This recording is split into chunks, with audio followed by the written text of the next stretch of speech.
Hello, everyone. Welcome to the Saturn Slam predictions. Take 2.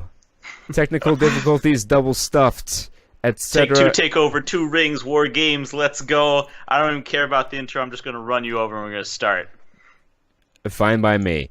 So, starting off here, we have Cassius Ohno versus Lars Sullivan in what should be a fine mean guy versus mean guy match. They're both big dudes. We haven't seen Lars Sullivan work a match longer than, 2 minutes yet. So we'll see if he's any good in the ring. But I think even if it's not great, it'll be fun. It'll be a fun spectacle, like Goldberg and Brock at WrestleMania. Right, and it's just going to fit in with the rest of this card, which looks real good. Yeah, it's got a certain je ne sais quoi. I don't even think that's the right usage of that phrase, but next up we have like that. Aleister Black versus the Velveteen Dream, Patrick Clark, as is what his parents named him. His good Christian name. Yes, his Christian name. So this should be fun. This feud, when I heard they were doing this, I was like, really? Okay, then. But it's actually, Dream can bring it. I remember watching him on the 2015 edition of Tough Enough, which I don't know why I just watched that over the course of like 4 days. Like, I think I cut some classes to watch that. It's like me in Catch 21. Why am I skipping class to watch this terrible game show? But yeah, I thought he was good on that. He definitely had the most talents out of any of the guys on that show. Actually, out of anyone on that show, really. So I'm glad he has got a job and he's doing well, and he's really brought this feud to the next level because he's pretty much been carrying on the mic because Aleister hasn't said much. He hasn't cut many promos, which I think is good. I don't even really agree with them having him cut that one promo that he cut. But this match should be good. What I've seen of the Dream, although not a lot, has looked good. We all know how good Aleister Black is. So these guys should have a pretty good match. This is a sleeper to steal the show. Mm-hmm. It'll be one of those where we just go, oh, that was the match of the card. Ooh, out of nowhere. Actually, I do want to mention this, and I guess it's rather fortuitous that we had to come back to this. There's a match we'll see it next week on NXT television, but we won't see it on this card, and it's Johnny Gargano versus Pete Dunne for the United Kingdom Championship. Oh. So that should be that's a match that could steal the show before the show even starts. That's a rip roar. Yeah, that should be a barn burner. I look forward to next Wednesday. Anywho, I think Black is. We didn't pick Lars Sullivan. I think is going over in that first match. It'd be weird to beat him this soon. Let him show his stuff. Yeah. Aleister Black, I think, is going over the Velveteen Dream. In what could be possibly his last NXT match. I think they'll probably keep him around until Rumble time. But I don't know what they could keep this program going, I'm sure. Depending upon how they do the match, it could be a blow off or it could not. I guess we'll just see. Drew McIntyre versus Andrade Cien Almas with Zelina Vega for the NXT Championship. This is a filler feud, but it should produce a good match. Andrade Almas has been really good since his heel turn, and ever since they hooked him up with Zelina Vega, he's been that much better. Drew McIntyre has been pretty much the same Drew Galloway that we all came to appreciate on the indies. So he's going to bring it. This match should be good. And I don't see Drew dropping the belt here. Yeah. Agreed. Next up, Fatal 4-Way for the vacant NXT Women's Champion Ember Moon versus Kairi Sane versus Nikki Cross versus Peyton Royce with Billie Kay. Peyton Royce is winning this match, and let me tell you why. They need to bring down the belt after Asuka. You need to have the honky-tonk man after you have Goldberg. You need to have the heel who worms her way into getting the title and then, maybe ekes out a few heelish wins via, count out or intentional DQ. just so you can have the next big babyface winning the belt back, mean more. Because if you put the belt straight on Ember Moon here, that's a big shoes she's got to step into to fill that Asuka role. But if you put Peyton Royce in there, who people aren't going to expect to have that Asuka sort of run, when Ember Moon or Kairi Sane goes over her at whatever Takeover, probably the one in WrestleMania, then you're comparing Ember to Peyton or Kairi to Peyton and not Asuka, which I think is a smart booking decision. Right. Gives it time, and then it puts tinder on the fire, so when he gets back, it'll really sort of light there. It'll get some good heat. Yeah. And it's all about getting heat. Remember that. The authors of Pain and Roderick Strong versus Sanity versus the Undisputed Era in a War Games match. This War Games match is a little bit different because it's 3 teams of 3 instead of 2 teams of, I believe, 5. It could be 4, though. I haven't watched a War Games match in a while. I've watched a War Games match in never. Yeah, so you know even less than I do. I think a person from each team starts in the match, and then whoever wins, I guess it'd have to be a die roll because you can't flip a coin with 3 people, unless they make 3-sided coins now, I'm not sure. They get the man advantage, and then somehow they work out who gets the equalizer, and I think that's how it works. Or maybe it's both guys from the team that wins the toss go in, and then both guys from another team go in. But either way, you're still having one team in there for twice as long at a man disadvantage, which is That's a good way to get heat on the baby faces, which I guess is Sanity, or yeah. Roderick Strong is the sole baby face in this match. Which is why you should turn him heel. They teased him doing not because he's the sole babyface, but they teased him doing the Undisputed Era thing, and that was great. That was the most interesting his character has been since his match with Bobby Roode, who was missed.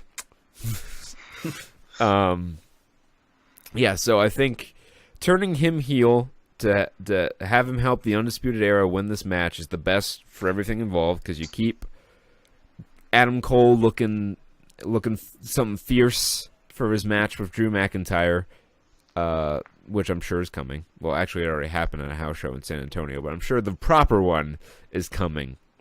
And it gives Fish and O'Reilly momentum going into their match with Sanity for the tag titles, and then whichever member of Sanity isn't in the tag match, you could have Roderick Strong feud with in the meantime until you figure out what else to do with them.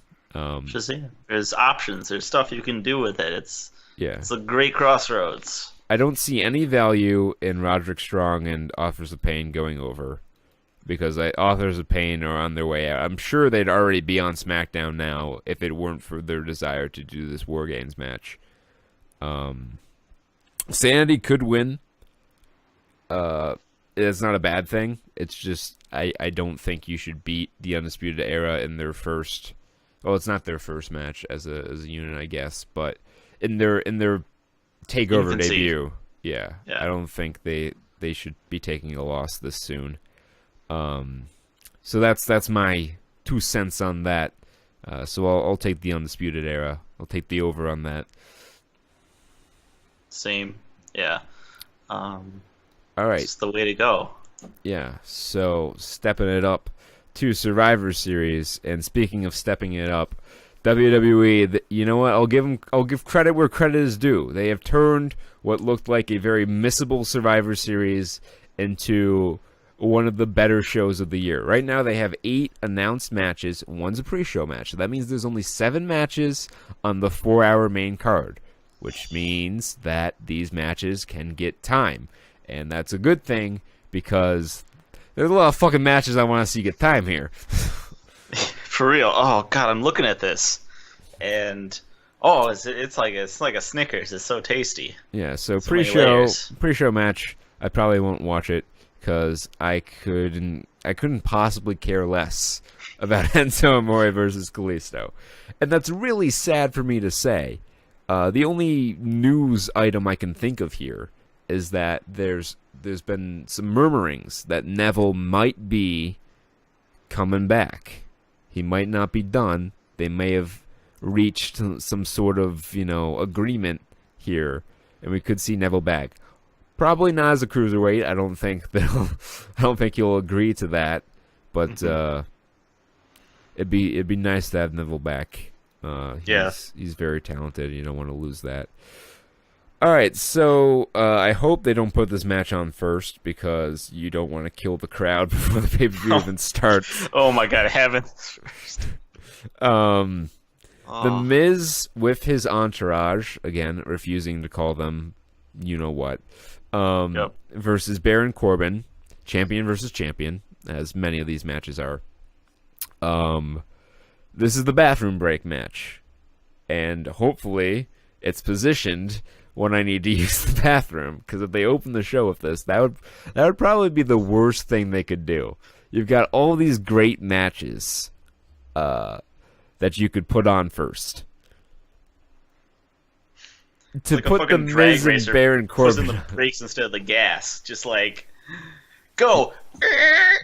Yeah, this should not go on first. As far as who wins, I don't know. Baron Corbin has been made to look like such a geek over the past few weeks that I don't know. Just keep that up. Oh yeah, I could see the Miz totally getting it here. Just he has the man advantage, and it's heel versus heel. Yeah. Why? Why is this the match that kept heel versus heel? Of all the changes they made, they decided, no. We have to keep the Miz versus Baron Corbin. It's very important. Jar Jar is the key to all this. Jar Jar is the key to making this work. I'll take the Miz. I don't care. That'll probably be the one match on the show Enzo and Kalisto, but that will probably be the one match on the main card that won't be, good to great. So next on the docket here, we got this 5-on-5 Survivor Series elimination match between Team Raw and Team SmackDown. Team Raw consisting of Alicia Fox. That's a name that I have not heard in a long time on a pay-per-view. Nia Jax, Asuka, Sasha Banks, and Bayley. Not Paige, as had been rumored.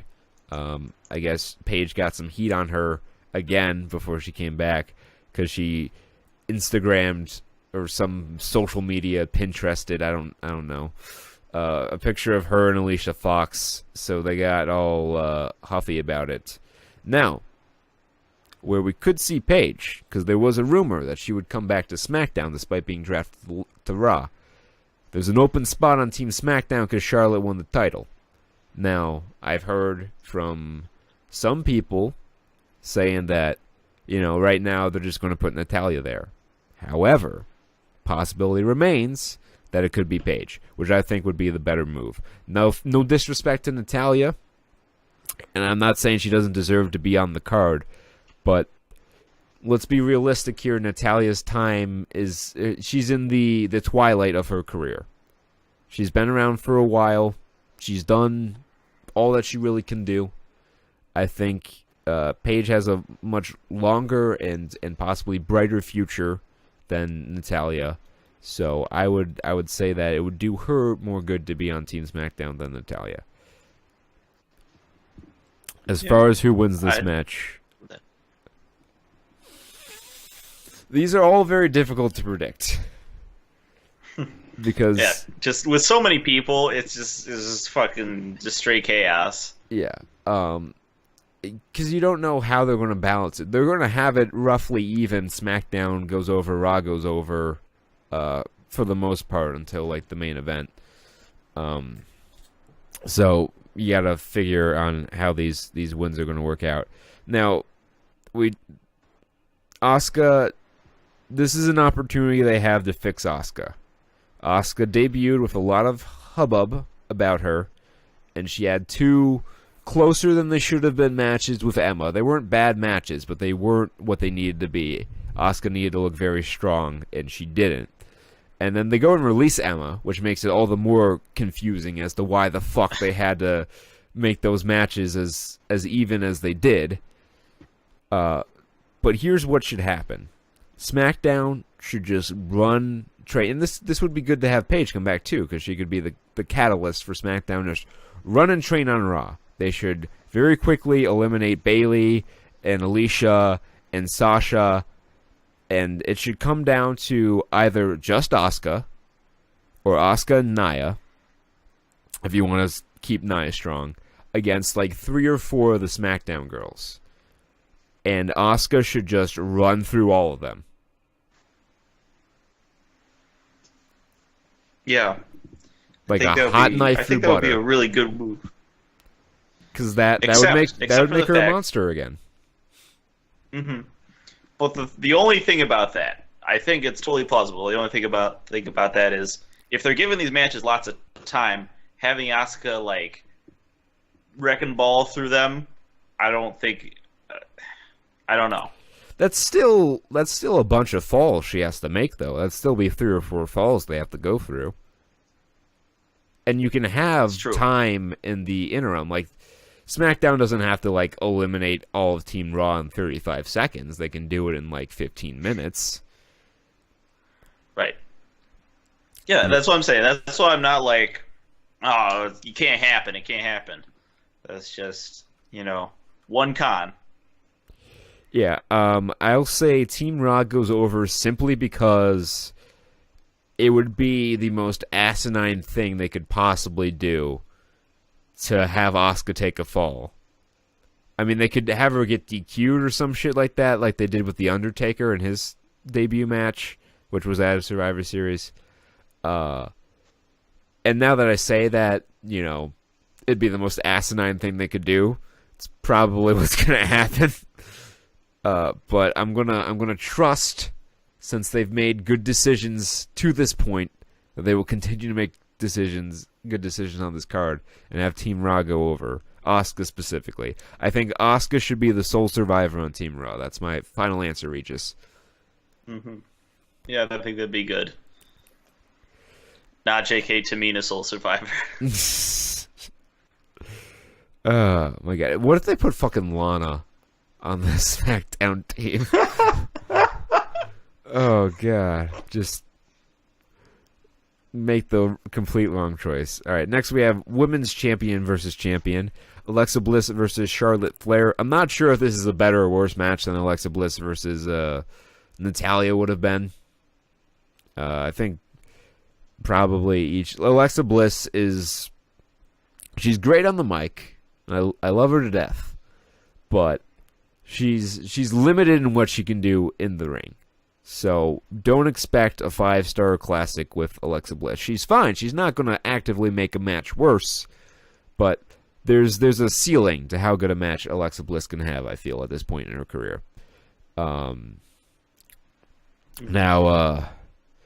I think the biggest news in this match, actually, is Charlotte won the title in her hometown on SmackDown.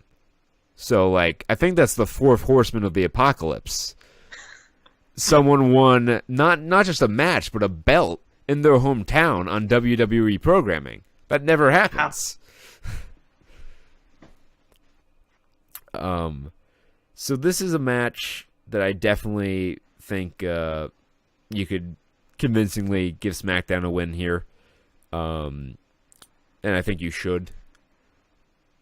Charlotte is the golden child in the women's division. So they've booked Alexa very strong, but you can always be like, oh, you've beat everyone except for me angle, which, works, I guess. I don't see any major benefit in Alexa Bliss going over here. Of course, there's no benefit to any of this shit. There's no stakes. There needs to be stakes. God damn it. Bragging rights. You should have, fucking... The winning brand gets entries 15 through 30 in the Royal Rumble. Or, their brand gets the Money in the Bank pay-per-view the following year. Yeah. Like there should That be would be- something on the line. That would be some cool shit. But no, they're just like, it's the crossover episode. I mean, these are going to be good matches, and it's nice to see matches that you normally wouldn't get to see, but it's not enough heat to drive. Like, it doesn't make sense for these people who were feuding last month to be all brothers in arms without any sort of motivation. I don't know. It just It's like all the frosting without the cake. Kind of reminds me a little bit of that. Right. Now we get into the meat of the card and the must-see matches. Now, I was really looking forward to the Shield versus the Usos. I thought it was going to be a great match. Sheamus and Cesaro versus the Usos will also be a great match, and I'm 100% okay with that, considering out of the death of the Shield versus the Usos, we're getting the Shield versus the New Day. And a six-man tag. This match should be nothing short of spectacular.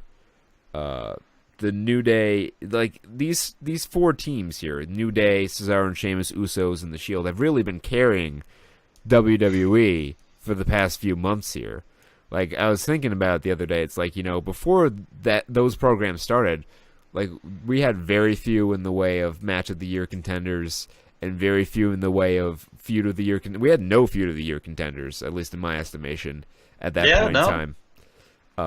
And then these programs started, and it's like, oh shit, okay, now we're cooking with gas. The bombs dropped, and I think bomb's the best word for it, because all these teams are like super energetic, super bombastic, Mr. Fantastic. Touch me on the boom and call me Mr. Boom. All right, Shaggy aside, so we've got this six-man here. This is the Shield's first pay-per-view match. And it's can't be understated how happy I am to have the Shield back. I know it's just to get Roman cheered, but you know what? I don't fucking care. I get my Shield back. I don't care about the ulterior motive. And if you can't enjoy this because you're like, oh, it's just to get Roman cheered, so go with it. Do you like Roman in the Shield or not? Like. He's not wearing the stupid vest anymore. He's got his old vest back. It's like 2014 Roman before, 2014 Roman. So it's best Roman again. And then of course you got the New Day who have just been killing it with the Usos, and the Shield are great. They know how to wrestle a good six-man. I expect a match that we can look back on and be like, This is one of the greatest matches the Shield's ever had. I think we're going to see something that's right up there with the Shield versus the Wyatt family from Elimination Chamber 2014. That's the kind of match I'm expecting here, and I hope I'm not disappointed, and I don't think I will be. Mm-hmm. Yeah, with the way this has all been going, it's been set up. I agree. I think it's, I don't know. There's something electric about it.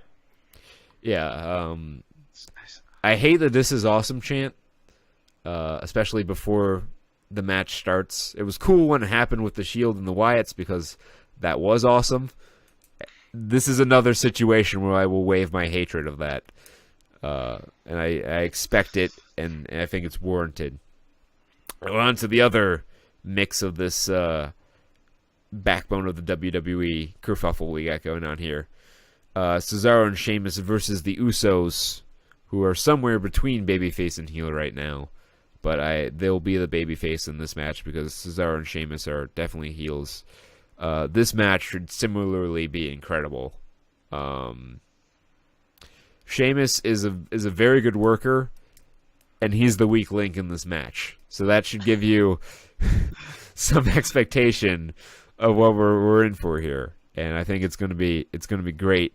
These two matches here, like, they gotta split them up because to have them back to back, I think is just, that's like eating dessert first. You just shouldn't do it.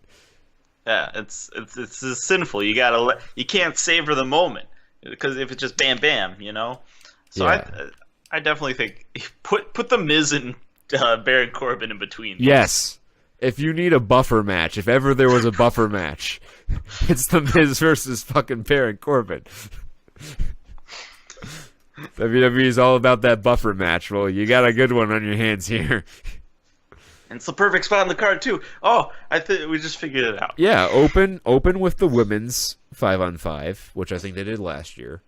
Then have you want to break up the women's matches, so have the Shield versus New Day second.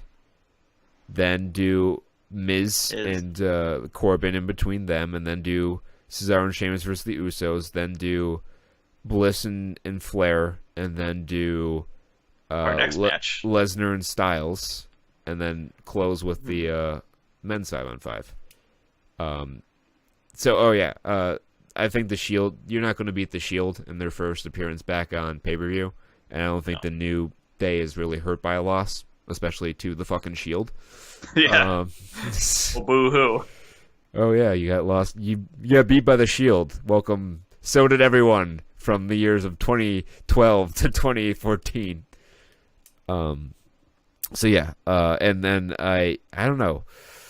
I think the Usos are going to go over in the their match, just trying to balance Raw wins and SmackDown wins in my head here. I think that's where you pick up another one. Mm-hmm. Just playing the karma game. Yeah.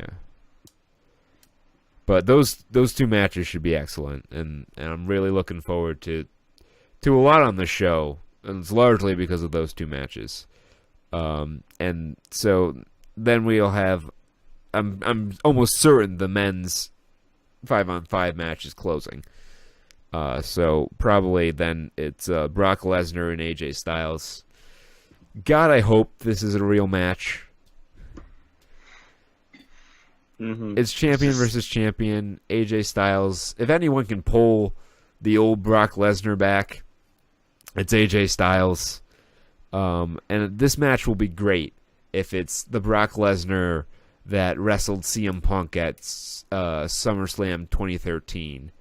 But if it's the Brock Lesnar that's been around since the end of his program with The Undertaker, like after that Hell in a Cell match with The Undertaker in 2015, Brock Lesnar has not had a good match. No. He's been in a couple of good matches, but they weren't because of him. So, like, if this is just going to be another Brock Lesnar match where they trade big moves for 4 minutes, he hits an F5 and then cashes his check on the way back to Saskatchewan or wherever the fuck he lives now, then, it's going to suck. But if they if Brock Lesnar can still go 10 or 15 minutes, which he's going to have to in this Roman match coming at WrestleMania 34, then this has the potential to be a great match. But we said the same thing about Brock Lesnar versus Samoa Joe, and the same thing again about Brock Lesnar and Braun Strowman, neither of which really delivered the way we were hoping they would. Which is why we talked about WrestleMania X7 last week. Yes. Brock's not losing the match. The question is, will it be any good? That's the real prediction here. Will this be a 2-star match or will this be a 4-star match? Oh God, we all hoping for a 4-star match. That's not even a prediction. That's just the raw hope of all humankind condensed into the good match spirit bomb. Yeah. God, I hope it's the 4-star. We'll see. I guess we'll see. Which brings us to the main event. 5-on-5 men's Survivor Series elimination match. If you recall, SmackDown won this match last year. I'm pretty sure Raw's winning it this year. There's a lot in play here. Before recent events, I would have said that Sami Zayn and Kevin Owens cost Team SmackDown the match. But I don't even know if they're going to be on the show. They may never be back in WWE after the Manchester incident. They probably will be. I think it'd be stupid to let those two guys walk, especially when they're embedded in your main program on SmackDown. Could you recount the Manchester incident? So, I'll do the best I can. Also, quick note, now that I'm remembering that, I said if I knew any more about the reason for the Ginger title change, I would tell you now. I don't. It was probably just something... My guess is Survivor Series hadn't sold out with Jinder and Brock as the main event, so they made the change. That'd be my guess. And Jinder's not wrestling AJ in India, so I don't think he's getting the belt back. Or at least not the world belt. Anyway, so with Sami Zayn and Kevin Owens, Sami Zayn wrestled Kofi Kingston in Manchester, same night AJ won the belt. And after the match, I guess there was some sort of miscommunication. They were supposed to stay. Kofi beat Sami, which I don't think is smart this soon after his turn for having him lose twice, but, you know, that's neither here nor there. And I guess the idea was that Kevin Owens and Sami Zayn were to stick around and get beat up by the New Day after the match. They didn't. They walked up the ramp. Now, I don't think they went into business for themselves. Sami Zayn does not seem like the kind of guy who would go into business for himself. I could maybe see Kevin Owens doing that, but I don't think so. I think it was probably just an honest miscommunication, but Vince McMahon, famous for suspending Titus O'Neil for pulling him back so Stephanie McMahon could exit the stage first for 90 days and only shortening it to 60 days after Batista weighed in, who was trying to get the comeback for like a Rumble appearance or something. Got the wild hair up his ass and sent two of SmackDown's biggest stars home from an already stretched pretty thin European tour. And they were supposed to wrestle the New Day on SmackDown. I didn't watch SmackDown last week, I'll be honest. But they were supposed to wrestle the New Day on that show, and to my knowledge, they did not. I'll look at this recap here. I know Raw invaded, but oh, actually, hold on. No, they were on SmackDown last week. Never mind. So they're back. Okay. So we're looking at the latest scratch, WWE Power Rankings with CBS Sports Combat Sports Writer. Scratch the doom and gloom there. So yeah, I think that still might be the finish here. But anyway, we haven't even talked about who's in this fucking match. So let's do that. Kurt Angle. Oh God, how much, you know? This really sucks because Daniel Bryan really should be in this match. You know, his tests have been good. I guess he's been doing some new treatments to help his concussion issues, and his tests have come back. He's better than average for his age, and it makes more sense to have GM versus GM here, right? Right. So if WWE were ever to clear him, now would be the time. And that's a frustrating situation. We'll have to talk about another day. And the more I hear about it, and the thing that annoys me most is fucking people on Reddit playing armchair neurologist, having like zero idea what the fuck they're talking about. And I'm not saying I know what I'm talking about. I know as little about the brain as anyone. But if he has gone to, I guess, every doctor except the WWE's doctor has cleared him to wrestle again, you know, I understand why they won't do it with the concussion lawsuit going on, but really, fucking, he should be in this match. That's all I'm going to say. And this is 2 years in a fucking row we've had Shane McMahon taking up a spot on Team SmackDown. And I'm a little tired of it. A little sick of it. I don't need to see a guy who's closer to 50 than he is 30, you know, out there taking bumps and jumping off of high things. This is like the best of the best, and Shane McMahon is not. He's good for the spectacle match, but he's not going to elevate the level of competition here. Anyway, so Team Raw is Kurt Angle, Braun Strowman, Finn Balor, Smojo, and Triple H replacing Jason Jordan.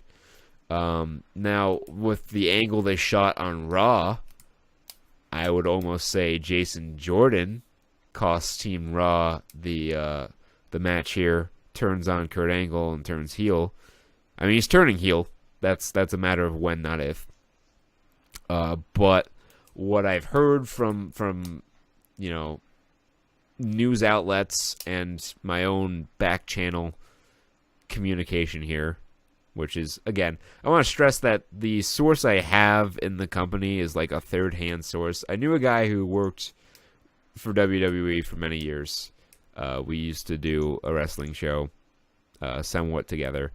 And then he's left the company, and like some of the guys he knew have left the company, so it's like all tertiary information by the time it gets back to me. And rumors get spread backstage just as much as they do outside. Not everyone knows what's going on. So I just want to preface any news I break there or less. Example of that is I was told that Kenny Omega had signed with the WWE before Royal Rumble last year, which didn't happen, obviously. So I always try to verify that information against another source. But anyway, they've been saying that it's going to be Triple H and Kurt Angle at WrestleMania, not Kurt Angle and Jason Jordan. Which you don't need to do that match at WrestleMania. You could do it at Royal Rumble or whatever. Because, yeah, the next Raw pay-per-view is until February, so it would have to be at Royal Rumble. Or Raw, the 25th anniversary show. But that's in January, so might as well fucking do it at the Rumble at that point. Anyway, so they're going against Team SmackDown, which is Shane McMahon, Randy Orton, Bobby Roode, Shinsuke Nakamura, and John Cena taking up that last spot, even though he was last seen wrestling on a Raw show. They had brought him in to be the special guest ref for the Brock Jinder match, which probably would have led to them setting up John Cena versus Jinder Mahal at WrestleMania, which, thank God, that plan changed. Anti-match of the year. I don't need to see John Cena vanquish the Foreign Menace for the umpteenth time to break Ric Flair's fake record. That would just be the shit on my Cena hating Sunday there. So this match should be good. Like, you got a lot of good guys in here. The interesting thing is, how do you get rid of Braun Strowman? Of course, he was on the team last year, but he hadn't quite leveled up to the point he's at now. I guess you could have Kane come out and screw with him, because that's a program that's going on in 2017. Kane squashed Finn Balor like twice, and the Shield. He's running through dudes in 2017 like it's fucking 1997 again. I hope this is his gold watch run, and after this, he's like, I'm gonna go be mayor. I'm gonna be libertarian again. Yeah, this is literally the next generation of Kane. Oh, I forgot he went for mayor. Yeah, I don't know how that's going, but good luck in he's back on the road again, and he's killing dudes. He squashed Finn Balor, who they had beat AJ Styles on pay-per-view, who, by the way, is now your WWE champion, wrestling Brock Lesnar on the show.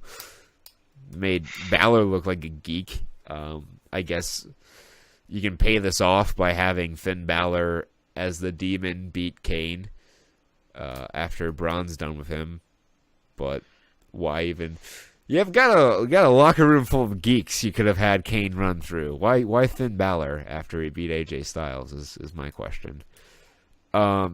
They've teased dissension between Finn Balor and Samoa Joe. I think that's going to be a program coming out of this, which I like better than Finn Balor and Kane.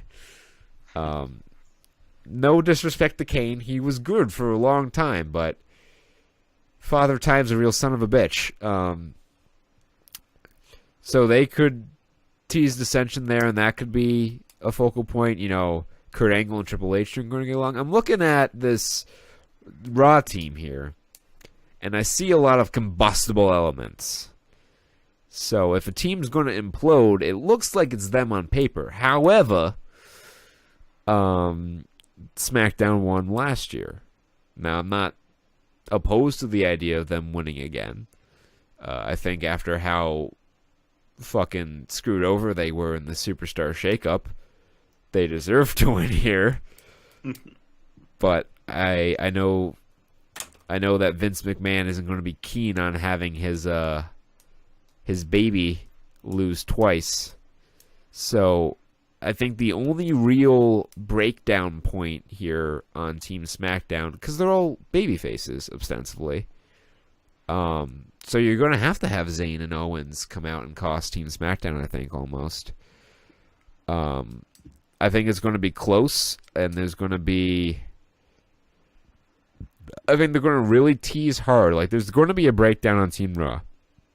I think they're going to really tease hard. Like, Jason Jordan could come out and, beat up Kurt Angle or whatever, and it could be just, I don't know, Finn Balor all alone against a couple of SmackDown guys, babyface and peril.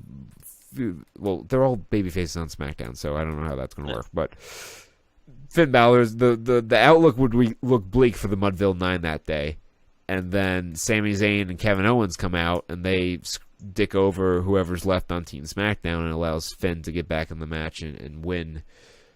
I gotta stick with my gut here and say Team Raw takes this. It'll be an interesting spectacle though, for sure. Oh yeah. I don't know. Spectacle is the best word because we're just gonna watch it happen. Yeah, this is the thing I don't like about these Survivor Series shows. From our perspective, is that they're so hard to pick. Because there's no stakes, there's no storyline involved other than it's Raw versus SmackDown, which, whatever. Ooh. And it's not nothing, but it's not enough to really have a good idea of who's going to win what, because it's not like these are going to lead, other than the 5-on-5s where you can have teammates turn on each other, no bigger program's going to come out of this. So, they're hard to predict, but what's not hard to predict is that we're in for a pretty good week of wrestling here. I think these are both going to be really good shows. I expect for the first time, perhaps, a WWE show could maybe be better than a Takeover. We shall see. Ooh, the bold words. Bold words, Kurt. Maybe. Probably not, because I've said this before with some of the weaker Takeover cards, like the last Takeover. I'm like, well, this doesn't look all that great, and then it was fucking amazing. And SummerSlam did not deliver, to say the least. So that leaves us where we're at. We'll come back to you with our review, and we should know with the review of this show what our next retro review is going to be. Bottom line is, I think we're going to make a concerted effort to do some more with the Saturn Slam show. Maybe like twice a month or even weekly shit. Even if it's just reviewing NXT for that week. Because I'd like to do more with this channel, expanding the media empire. So be on the lookout for that. We'll do some quick plugs here for our other stuff, and then Peter's got to go and watch Justice League. We Excellent Adventures Season 2 will probably debut on our Twitch channel, Twitch TV/SaturnStuds. I'm thinking Sunday before the pay-per-view. Just chill out, play some games. Play some Magic for Excellent Adventures Season 2. Knights of the Old Republic 2-year anniversary stream is ongoing. That will be Saturday earlier in the day, either like 4:30 or 5. I haven't decided quite yet, but it won't be the normal 8 o'clock that we stream at because Takeover's on. So that's that. Podcast Saturdays as always, mid-afternoon.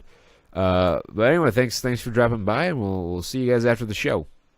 Strap in. It's going to be a good weekend.